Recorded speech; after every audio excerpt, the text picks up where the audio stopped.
Hey guys, welcome back. When we left off, well, the last time we read, it was raining, and it was raining a lot, and they said the evil spell was put over Terabithia,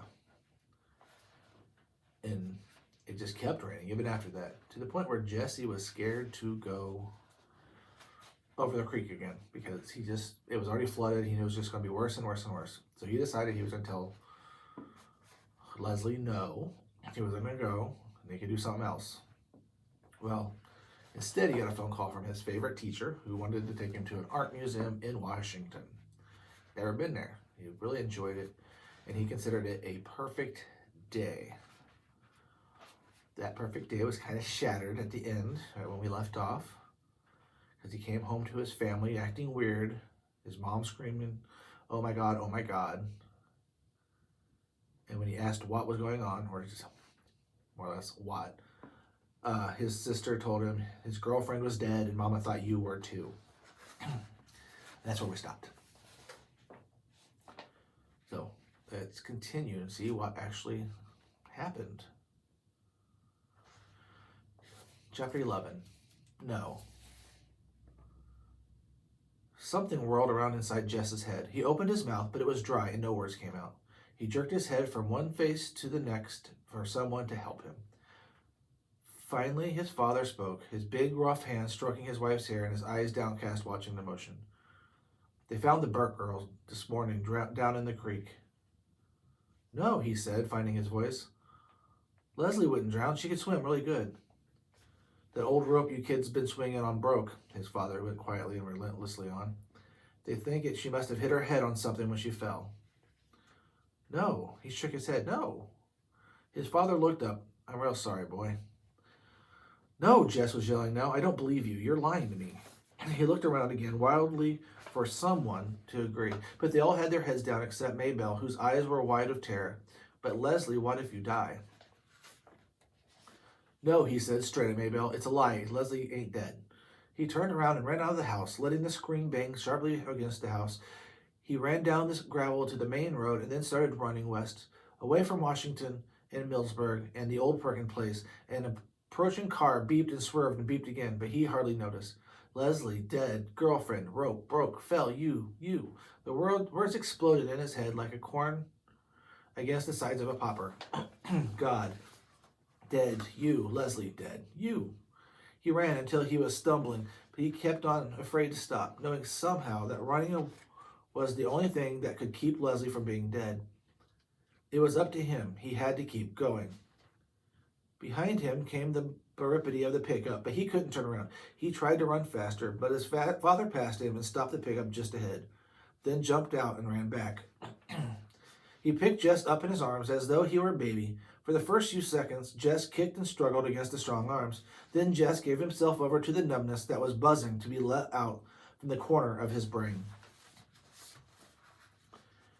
He leaned his weight upon the door of the pickup and let his head thud against the window. His father drove stiffly without speaking, though once he cleared his throat as though he was going to say something. But he glanced at Jess and closed his mouth. When they pulled up at his house, his father sat quietly, and Jess could feel the man's uncertainty, so he opened the door and got out. With the numbness flooding through him, went in and laid down on his bed. He was awake, jerked suddenly into consciousness in the black stillness of the house. He sat up, stiff and shivering. Although he was fully dressed from his windbreaker down to his sneakers, he could hear the breathing of the little girls in the next bed, strangely loud and uneven in the quiet. Some dream must have awakened him, but he could not remember it. He could only remember the mood of the dread it had brought with him. Through the curtainless window, he could see the lopsided moon with hundreds of stars dancing in the bright attendance. It came into his mind that someone had told him that Leslie was dead, but he knew that had been part of the dreadful dream. Leslie could not die any more than he himself could die. But the words turned over uneasily in his mind like leaves stirred up by the cold wind. If he got up now, he went down to the old Perkins place, knocked on the door. Leslie would come open it, P.T. jumping at her heels like a star around the moon. It was a beautiful night. Perhaps he could just run over the hill, across the fields to the stream, and swing himself into Terabithia. They had never been there in the dark, but there was enough moon for them to find their way into the castle, and he could tell her about his day in Washington and apologize. It had been so dumb of him not to ask if Leslie could go too. He and Leslie and Miss Edmonds could have had a wonderful day. Different, of course, from the day he and Miss Edmund had had, but still good, still perfect. Miss Edmonds and Leslie liked each other a lot. It would have been fun to have Leslie along. I'm really sorry, Leslie. He took off his jacket and sneakers and crawled under the covers. I was dumb not to think of asking. It's okay, Leslie would say. I've been to Washington thousands of times. Did you ever see the buffalo hunt? Somehow it was the one thing in all of Washington that Leslie had never seen, so he could tell her about it, describing the tiny beast hurtling into destruction. His stomach felt suddenly cold.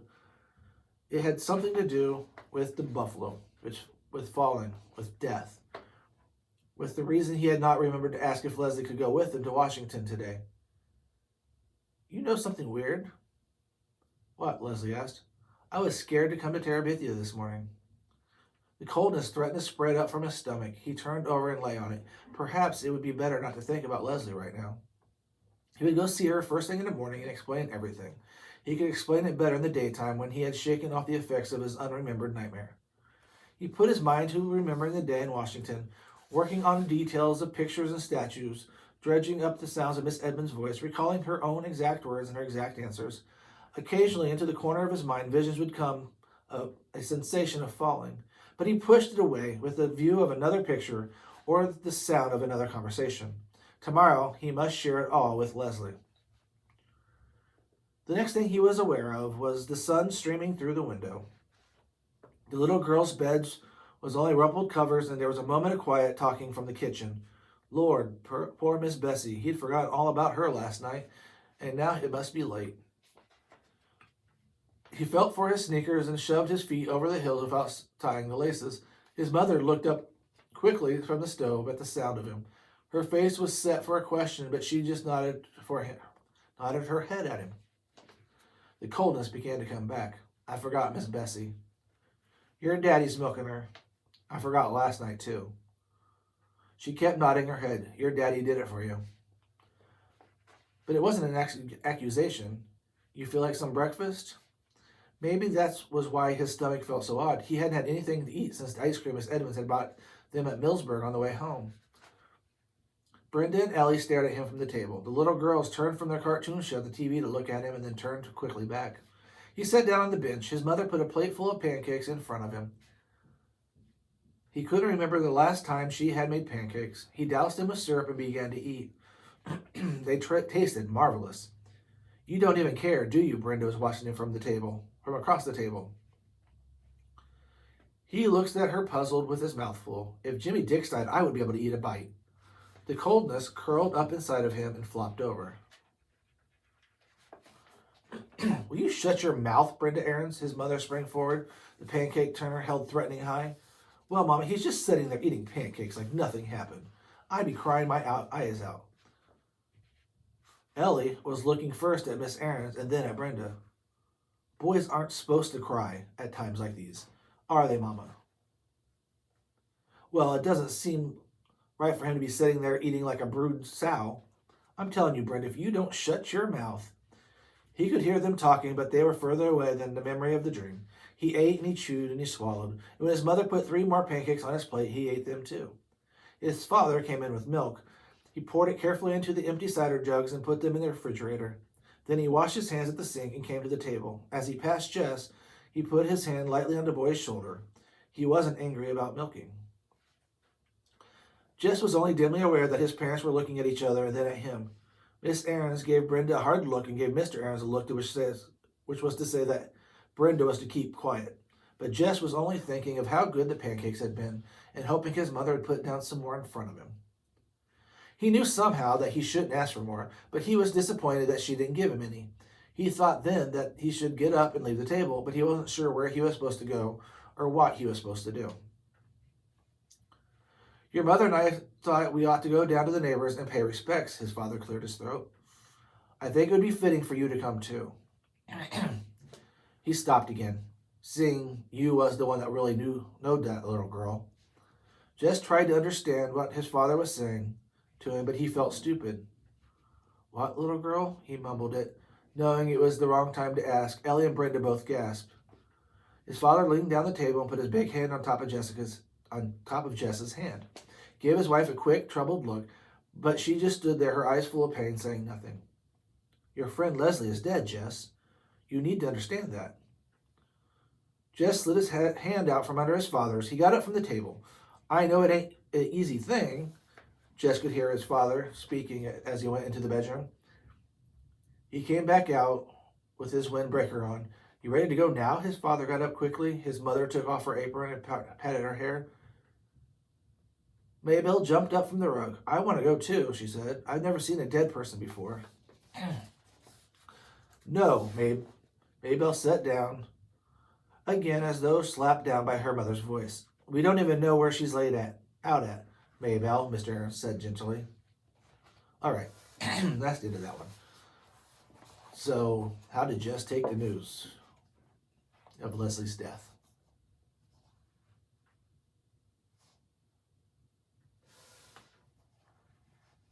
He didn't take it well. He actually said that was just a dream and she is fine and they will go on with no problem. He got up the next morning, acted like nothing was wrong, but everything seemed off. His dad was out milking. His mom wasn't mad at him. She was making pancakes. Everybody else just kind of stared at him quietly.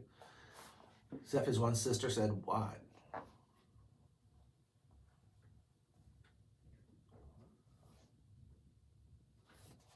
She said he was horrible for not crying and he was eating instead after his friend died. That got her in trouble from his mom, which was not something that happened a lot when it came to sticking up for him.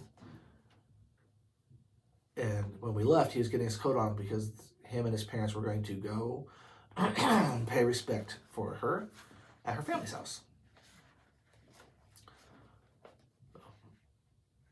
Chapter 12, Stranded.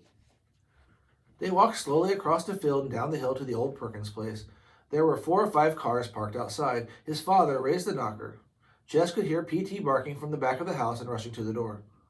Hush, P.T., a voice which Jess did not know said. Down. The door opened by a man who was half leaning over to hold the dog back. At the sight of Jess, P.T. snatched himself loose and leapt joyfully up into the boy. Jess picked him up and rubbed his back of the dog's neck as he used to when P.T. was a tiny puppy. Ah, I see he knows you, the strange man said with a funny half smile on his face. Come in, won't you? He stood back for the 3 of them to enter. They went into the golden room, and it was just the same, except more beautiful because the sun was pouring through the south windows. 4 or 5 people Jess never seen before were sitting about, whispering some, but mostly not talking at all. There was no place to sit down, but the strange man was bringing chairs from the dining room. The 3 of them sat down stiffly and waited, not knowing what to wait for. An older woman got up and slowly from the couch and came over to Jess's mother. Her eyes were red under the perfectly white hair. I'm Leslie's grandmother, she said, putting out her hands. His mother took it awkwardly. Ms. Aarons, she said in a low voice from up the hill. Leslie's grandmother shook his mother's, and then his father's hand. Thank you for coming, she said. Then she turned to Jess. You must be Jess, she said. Jess nodded. Leslie, her eyes filled with tears. Leslie told me about you. For a minute, Jess thought she was going to say something else. He didn't want to look at her, so he gave himself over to rubbing P.T., who was hanging across his lap. I'm sorry, her voice broke. I can't bear it. The man who opened the door came up and put his arm around her. As he was leading her out of the room, Jess could hear her crying. He was glad she was gone. There was something weird about a woman like that crying. It was as if the lady who talked about Polly on TV had suddenly burst into tears. It didn't fit. He looked around at the room full of the red-eyed adults. Look at me. He wanted to say to them, I'm not crying. Part of him stepped back and examined his thoughts. He was the only person his age he knew whose best friend had died. It made him important. The kids at school Monday would probably whisper around him and treat him with respect. The way they all treated Billy Joe Weems last year after his father had been killed in a car crash. He wouldn't have to talk to anybody if he didn't want to, and all the teachers would be especially nice to him. Mom would even make the girls be nice to him. He had a sudden desire to see Leslie laid out. He wondered if she were back in the library or in Millsburg at one of the funeral parlors. Would they bury her in her blue jeans? Or maybe the blue jumper and flowery blouse she'd wore at Easter? That would be nice. People might snicker at the blue jeans, but he didn't want anyone to snicker at Leslie when she was dead. Bill came into the room. P.T. slid off Jess's lap and went to him. The man leaned down, rubbed the dog's back. Jess stood up. Jess! Bill came over to him and put his arm around him, as though he had been Leslie instead of himself. Bill held him close so that a button on his sweater was pressing painfully into Jess's forehead, but as uncomfortable as he was, Jess didn't move. He could feel Bill's body shaking, as he was afraid that if he looked up, he would see Bill crying too. He didn't want to see Bill crying. He wanted to get out of this house. He was smothering him. Why wasn't Leslie here to help him out of this? Why didn't she come running in and make everyone laugh again? You think it's so great to die and make everyone cry and carry on. Well, it ain't. She loved you, you know. He could tell from Bill's voice that he was crying. She told me once that if it weren't for you... His voice completely broke. Thank you, he said a moment later. Thank you for being such a wonderful friend to her. Bill didn't like the sound of himself. He sounded like someone in an old mushy movie, the kind of person Leslie and Jess would laugh at and imitate later. Hoo-hoo, you were such a wonderful friend to her. He couldn't help moving back, just enough to get his forehead off the stupid button. To his relief, Bill let go. He heard his father ask Bill quietly over his head about the service. Bill answering quietly, almost in his regular voice, that they had decided to have the body cremated and were going to take the ashes to his family home in Pennsylvania tomorrow. Cremated? Something clicked inside of Jess's head. That meant Leslie was gone. Turned to ashes. He would never see her again, not even dead. Never. How could they dare? Leslie belonged to him, more to him than anyone in the world. No one even asked him. No one had even told him. And now he was never going to see her again, and all they could do was cry. Not for Leslie. They weren't crying for Leslie. They were crying for themselves. Just themselves. If they cared at all for Leslie, they would have never brought her to this rotten place. He had to hold tightly to his hands for fear he might sock Bill in the face. He, Jess, was the only one who really cared for Leslie, but Leslie had failed him. She went and died just when he needed her most, just went and left him. She went swinging on that rope just to show him that she was no coward. So there, Jess Aarons. She is probably somewhere right now laughing at him, making fun of him like he was Miss Myers. She had tricked him. She had made him leave his old self behind and come into her world, and then before he was really at home in it,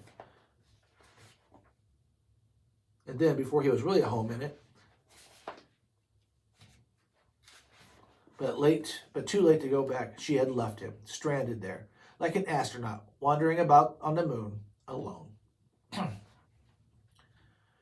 He was never sure later just when he left the old Perkins place, but he remembered running up the hill towards his house with angry tears streaming down his face. He banged through the door. Maybelle was standing there, her brown eyes wide. Did you see her? She asked excitedly. Did you see her laid out? He hit her in the face as hard as he had ever hit anything in his life. She stumbled backwards from him with a little yelp. He went into the bedroom and felt under the mattress until he retrieved all of the paper and paints that Leslie had given him at Christmas time. Ellie was standing in the bedroom door, fussing at him. He pushed past her. From the couch, Brenda, too, was complaining, but the only sound that really entered his head was that of Maybelle whimpering. He ran out the kitchen door and down the field, all the way to the stream, without looking back. The stream was a little lower than it had been when he had seen it last. Above the crab tree, the frayed end of the rope swung gently. I am now the fastest runner in the 5th grade. He screamed something without words and flung the papers and paints into the dirty brown water. The paints floated on top, riding like the current, like a boat, but the paper swirled about, soaking in the muddy water, being sucked down, around, and down. He watched them all disappear. Gradually his breath quieted, and his heart slowed from its wild pace. The ground was still muddy from the rains, but he sat down anyway. There was nowhere to go. Nowhere, ever again. He put his head down on his knees. That was a damn fool thing to do, his father sat down on the dirt beside him. I don't care. I don't care. He was crying now, crying so hard he could barely breathe. His father pulled Jess over on his lap, as though he were Joyce Ann. There, he said, patting his head. Shh. I hate her, Jess said through his sobs. I hate her. I wish I'd never seen her in my whole life. His father stroked his hair without speaking. Jess grew quiet. They both watched the water. Finally, his father said, "Hell, ain't it?"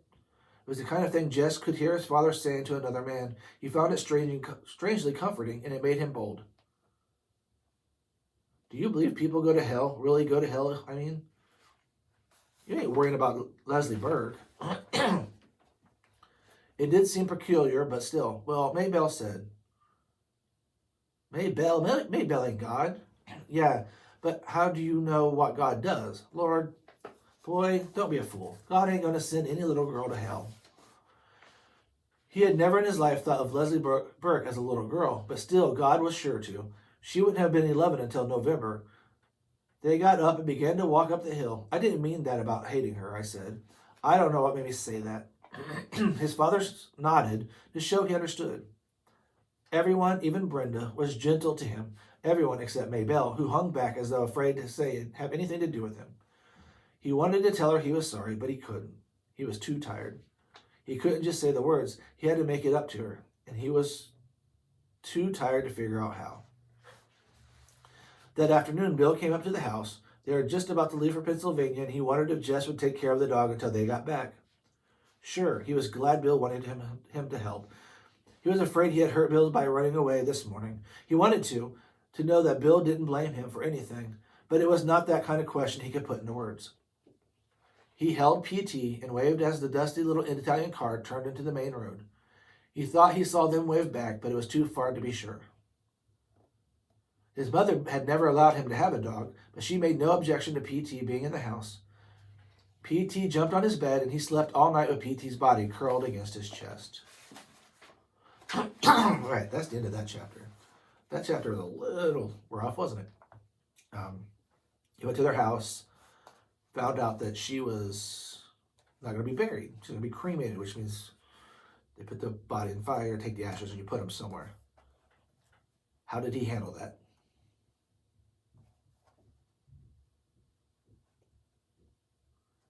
Not good. I mean, he thought it was rude that they didn't ask him. She belonged to him more than anything else. Her parents were horrible, especially her dad, for bringing her there and not asking her, not leaving her where she was.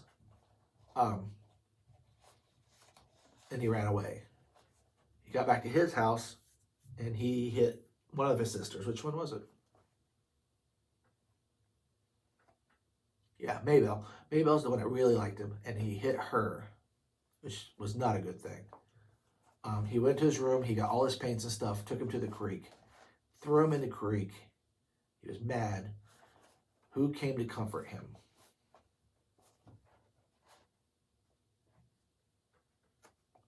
His dad. And he told his dad he hated Leslie. He was so mad at her. He just hated her. He wished he'd never met her. And his dad talked to him about it. And he asked his dad if he thought people went to hell. His dad asked if that was about Leslie. And it was. And what did he tell him about people going to hell?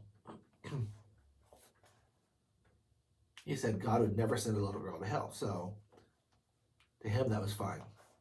And he told his dad he didn't hate her. He was just mad. Went back to the house. He's going to watch PT for the family while they took the ashes to Pennsylvania.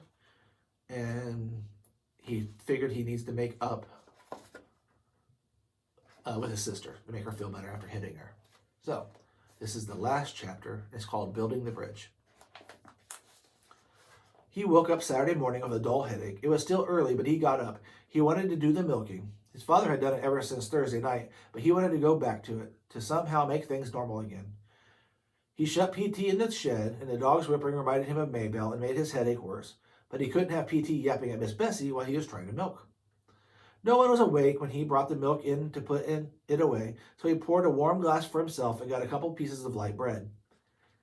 He wanted his paints back, and he decided to go down and see if he could find them. He let PT out of the shed and gave the dog half a piece of bread. It was a beautiful spring morning. Early wildflower flowers were dodging out the deep green of the fields, and the sky was clean and blue. The creek had fallen well below the bank and seemed less terrifying than before.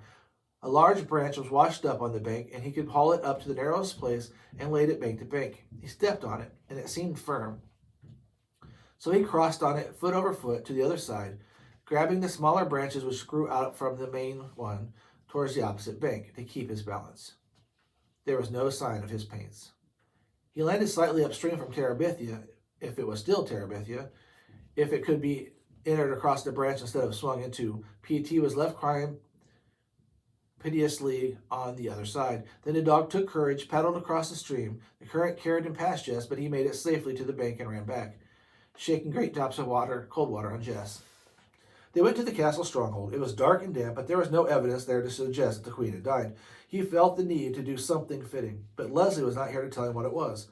The anger which had possessed him yesterday flared up again. Leslie, I'm just a dumb dodo, and you know it. What am I supposed to do?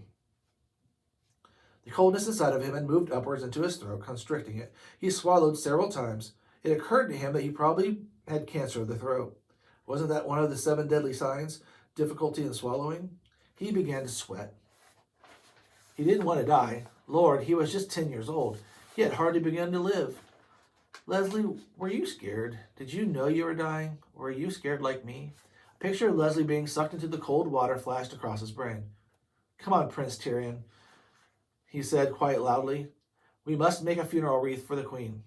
He sat in a clear space between the bank and the first line of trees and bent a pine bough into a circle, tying it with a piece of wet string from the castle.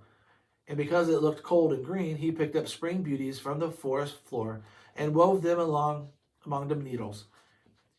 He put it down in front of him. A cardinal flew down to the bank and cocked his brilliant head and seemed to stare at the reef. P.T. let out a growl which sounded more like a purr. Jess put his hand on the dog to quiet him. The bird hopped about a moment more and then flew leisurely away. It's a sign from the spirits, Jess said quietly. We made a worthy offering. He walked slowly as part of the great procession, though only the puppy could be seen, slowly forward, carrying the queen's wreath to the sacred grove. He forced himself deep into the dark center of the grove and, kneeling, laid the wreath upon the thick carpet of golden needles. Father, into thy hands I command her spirit. He knew Leslie would have liked these words. They had the ring of a sacred grove in them. The solemn procession wound its way through the sacred grove, homeward to the castle, like a single bird across a storm cloud sky. A tiny piece winged its way through the chaos inside his body. Help, Jess! Help me! A scream shattered the quietness. Jess raced to the sound of Maybelle's cry. She had gotten halfway across the bridge, but now stood there, grabbing the upper branches, terrified to move either forward or backwards. Okay, Maybelle. The words came out more steadily than he felt. Just hold still, I'll get you. He was not sure the branch would hold the weight of both of them. He looked down at the water. It was low enough for him to walk across, but still swift. Suppose it swept him off his feet. He decided for the branch. He inched out on it until he could close enough to touch her. He'd have to get her back to the home side of the creek. Okay, he said, now back up. I can't. I'm right here, Maybelle. You think I'm going to let you fall? Here. Put out his right hand. Hold on to me and slide sideways on the thing. She let go of her left hand for a moment and then grabbed the branch again. I'm scared, Jess. I'm too scared. Of course you're scared. Anybody'd be scared. You just got to trust me, okay? I'm not going to let you fall, Maybelle. I promise. She nodded, her eyes still wide with fear, but she let go. The branch took his hand, straightening a little and swaying. He gripped her tightly. Okay, now, it ain't far. Just slide your right foot a little ways, then bring your left foot up close. I forgot which is right. The front one, he said patiently. The one closest to home.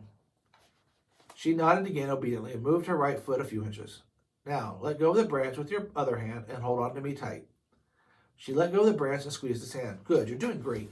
Now, slide a little ways more. She swayed but did not scream, just dug her little fingernails into the palm of his hand. Great. Fine, you're all right. The same quiet, assuring voice of a paramedic on emergency, but his heart was boinging against his chest. Okay, a little bit more now. When her right foot came to the last part of the branch, he rested on the bank and she fell forward, pulling him down. Watch it, Maybelle. He was off balance, but he fell not into the stream, but with his chest across Maybelle's legs. His own legs waving empty above the water. Whew. He was laughing with relief. What you trying to do, girl? Kill me? She shook her head, a solemn no. I know I swore on the Bible not to follow you, but I woke up this morning and you were gone. I had to do some things. She was scraping at the mud of her bare legs. I just wanted to find you so you wouldn't be so lonesome. She hung her head. But I got scared. He pulled himself around until he was sitting beside her. They watched PT swimming across the current, carrying him too swiftly, but him not seeming to mind. He climbed out well below the crabapple and came running back to where they sat. Everybody gets scared sometimes, Maybelle. You don't have to be ashamed. He saw a flash of Leslie's eyes as she was going into the girls' room to see Janice Avery. Everybody gets scared. PT ain't scared, and he even saw Leslie. It ain't the same for dogs. It's like the smarter you are, the more things can scare you. She looked at him in disbelief. But you weren't scared. Lord, Maybelle, I was shaking like jello. You're just saying that. He laughed. He couldn't help being glad she didn't believe him. He jumped up, pulled her to her feet. Let's go eat. And he let her beat him to the house. When he walked into the basement classroom, he saw Miss Myers had already had Leslie's desk taken out of the front of the room.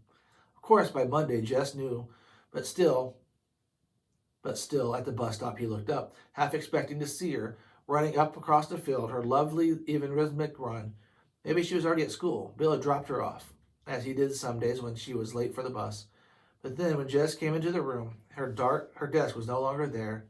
Why were they all in such a rush to be rid of her? He put his head down on his own desk, his whole body heavy and cold.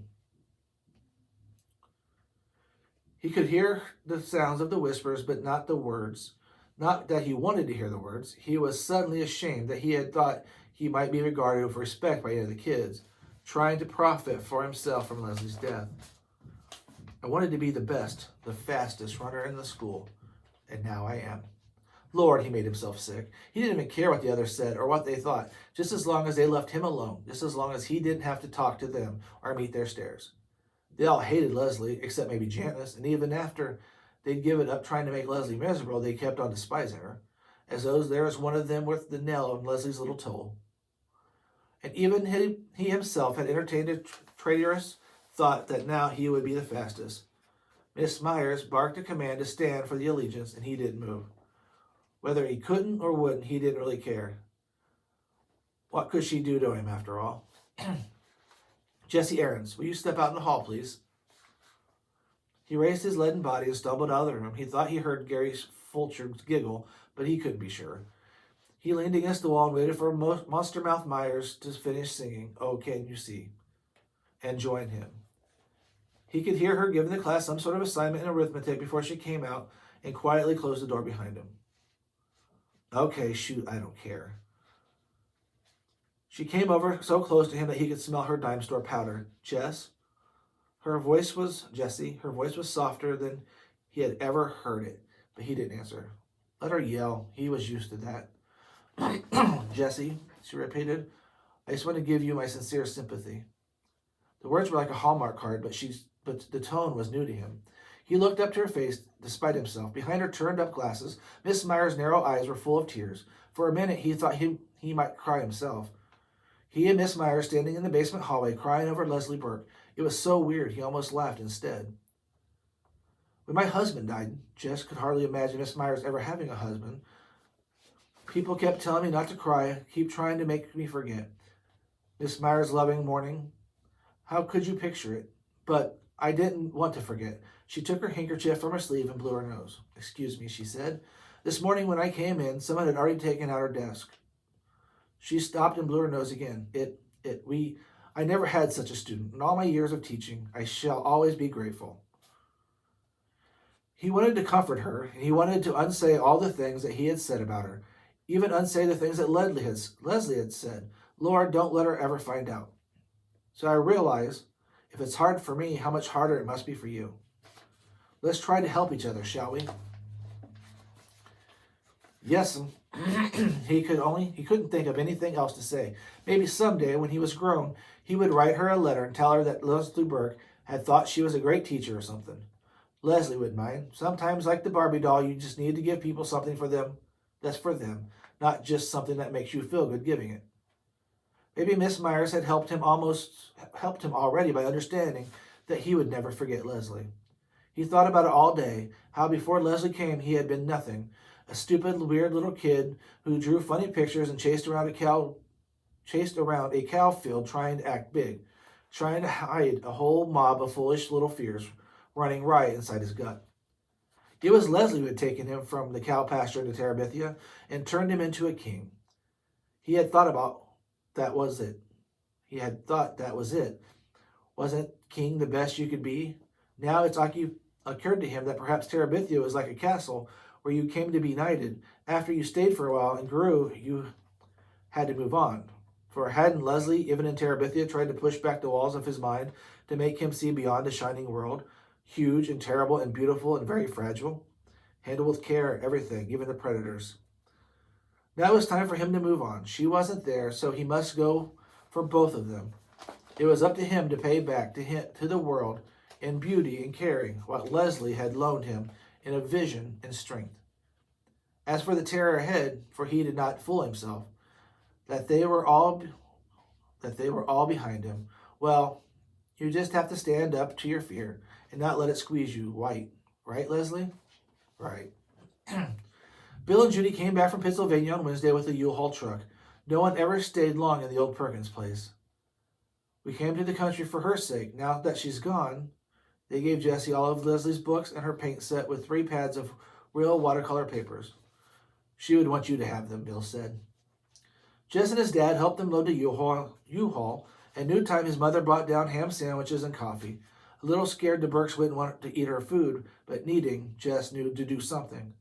At last the truck was filled, and the Aaronses and the Burks stood around awkwardly, no one knowing how to say goodbye. Well, Bill said, if there's anything we've left that you want, please help yourself. Can I have some of the lumber on the back porch, Jess asked. Yes, of course, anything, you see. Bill hesitated and then continued. I meant to give you PT, he said, but... He looked at Jess and his eyes were those of a pleading little boy, but I can't seem to give him up. It's okay. Leslie would want you to keep him. The next day after school, Jess went down and got the lumber he needed, carrying a couple of the boards at a time to the creek bank. He put the longest 2 pieces across the narrow place upstream from the crabapple tree, and when he was sure they were as firm and even as cold to make them, he began to nail on his own cross pieces. What you doing, Jess? Maybelle had followed him down again, and as he had guessed she might. It's a secret, Maybelle. Tell me when I finish, okay? I swear on the Bible I won't tell nobody. Not Billie Jean, not Joyce Ann, not Mama. She was jerking her head back and forth in solemn emphasis. Oh, I don't know about Joyce Ann. You might want to tell Joyce Ann sometime. Tell Joyce Ann something that's a secret between you and me? The idea seemed to horrify her. Yeah, I was just thinking about it. Her face sagged. Joyce Ann ain't nothing but a baby. Well, she wouldn't likely be a queen first off. You'd have to train her and stuff. Queen? Who gets to be a queen? I'll explain it when I'm finished, okay? And when he finished, he put the flowers in her hair, led her across the bridge, the great bridge into Terabithia, which might look to someone with no magic in him like a few planks across a nearly dry gully. Shh, he said. Look. Where? Can't you see them? He whispered. All the Terabithians standing on tiptoes to see you. Me? Shh. Yes, there's a rumor there's going to be a beautiful girl arriving today. Might be the queen they have been waiting for. Okay. It's over. So, what did we learn in the last one? So, Jess had a hard time dealing with it still. But the teacher he didn't like talked to him. What did she kind of let him know? That he won't forget Leslie, and he'll keep her with him forever. Which is a good thought. Especially after all the other thoughts he had, which was being mad at her and blaming her for stuff. The Burks left again, because they were only there for her. But he asked if he could have some boards off the back porch. Why did he want those boards?